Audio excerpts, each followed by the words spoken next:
Hey POE students, I thought I would kind of get you started on these 1.1.2 practice problems for POE. Now these, you don't have to take any measurements. These you're given all the measurements. And we'll start with a lever. Number one, a first class lever is in static equilibrium with a 50-pound resistance force and a 15-pound effort force. The lever's effort force is located 4 feet from the fulcrum. Sketch and annotate the lever system described above. So first class lever, we have a fulcrum. Somewhere in between are two forces. The 50-pound resistance force and a 15-pound effort force. Doesn't matter which one you put where. Let's say this is the force of the effort and the force of the resistance. The resistance force is 50 pounds and the effort force is 15 pounds. The lever's effort force is located 4 feet from the fulcrum. So from the fulcrum to the effort force is 4 feet. We do not know, I'm going to call this distance for the effort. We do not know the distance for the resistance, but we will calculate it here in a minute. What is the actual mechanical advantage of the system? Actual mechanical advantage, force of the resistance, 50 pounds, over force of the effort, 15 pounds. 50 over 15, I can reduce those by 5 is 10 thirds. The pounds would cancel. So 10 thirds or 3.3 repeating.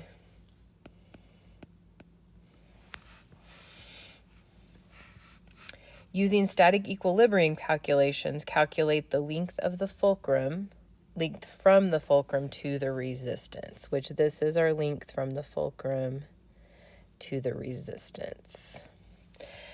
Static equilibrium basically means that the machine is stopped, or it means that the work on either side is equal, which work is force times distance. So I've got force resistance times force distance is equal to force effort times distance effort.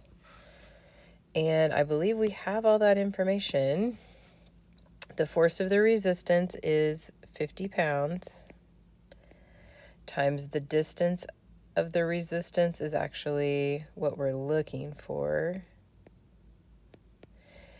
equals force of the effort, 15 pounds, times the distance of the effort is 4 feet.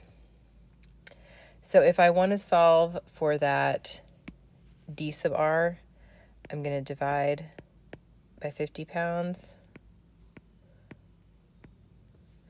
So 50 pounds reduces.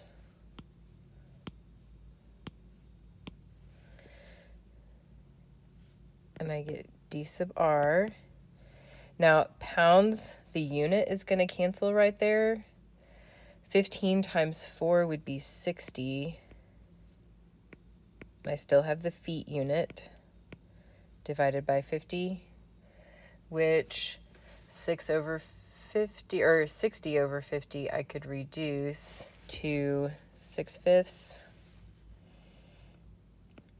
6/5 feet, or you could say that's 1.2 feet.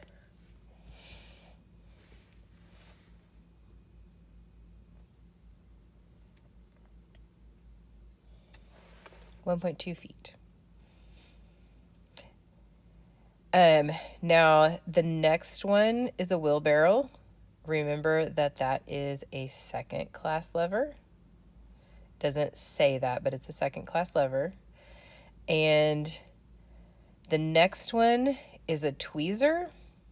A medical technician uses a pair of 4-inch long tweezers to remove a wood splinter from a patient. The technician is applying 1 pound of squeezing force to the tweezers. If more than 1/5 of a pound force is applied to the splinter, it will break and become difficult to remove. That is a third class lever. This would be my fulcrum.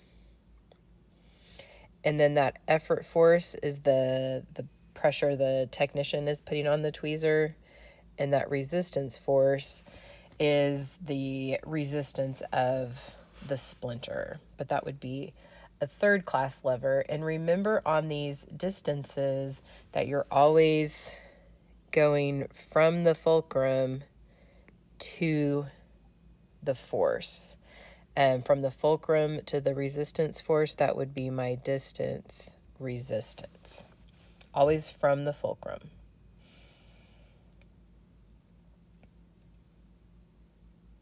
If we skip down to number 10, there's a wheel and axle. Let's look at it one. An industrial water shutoff valve is designed to operate with 30 pounds of effort force. The valve will encounter 200 pounds of resistance force applied to a 1.5-inch diameter axle. So this is like the water spout on the outside of your house that I'm turning. I'm turning this wheel, which is then turning this axle to shut off that water pressure, which that is giving you a mechanical advantage. That'd be really difficult to turn off the water with just this little axle. Much easier with the wheel.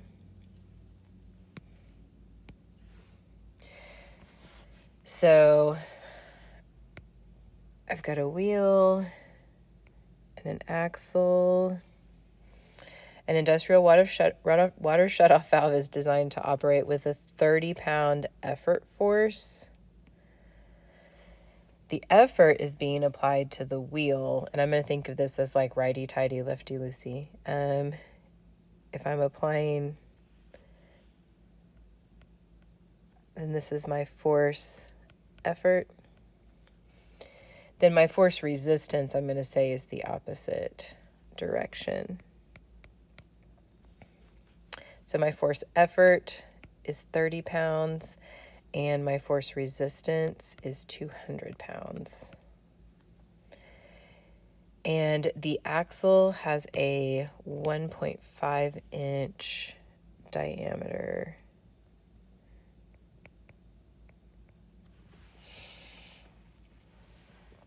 What is the required actual mechanical advantage of the system? So actual mechanical advantage is force resistance over force effort. And the resistance force was 200 pounds. And the effort force 30 pounds. Pounds, the unit is going to cancel.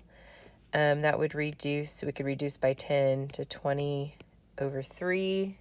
Which 20 over 3 would be fine, or that's 6 2/3. Let's call it just 6.7.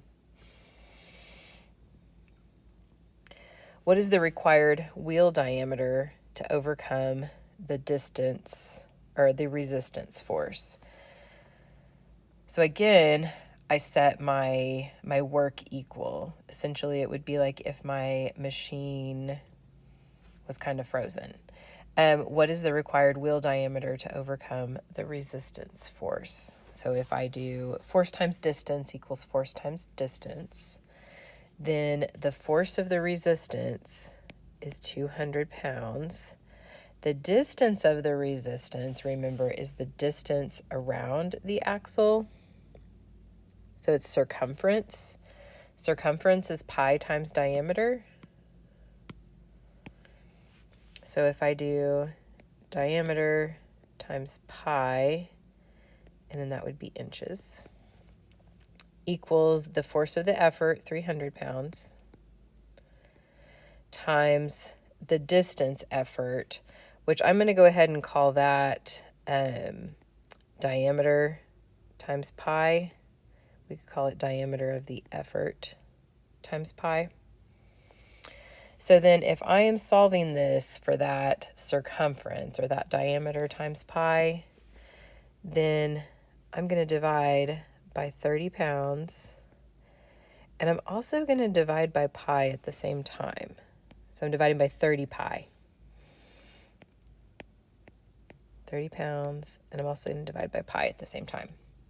That way, dividing by pi, the pi would cancel, the pounds would cancel, and the 30 would cancel, leaving just the diameter of the effort force.